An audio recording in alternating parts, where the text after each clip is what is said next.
که زنانه ته د اعتکاف دوران کې حیض بیماری راشي نو څه به کوي؟ مسله دا ده چې کله یو زنانه ده هغه اعتکاف ته ناسته ده خو د اعتکاف په دوران کې هغې ته د حیض بیماری راله نو فقها ذکر کوي بیا به د حیض په دوران کې دا اعتکاف ته نه کینی، بس بیا دې چوټي وکړي چې کله پاکیت ورته راشي او باقي ورځې پاتې وي بیا دې فوراً کینی.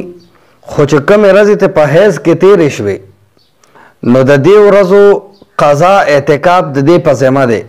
که را روان کال دی په رمضان کې راړی هم ټیک ده، او که چېرته کې په رمضان نه علاوه په کوجه کې راړی قضا ادا کوي هم ټیک ده. دومره ده چې کله د رمضان په میاشت کې را روان که الله قضا راړی نو د رمضان روژه ورله کافي ده، مستقل ځان له روژه دې نه نیسي بیا.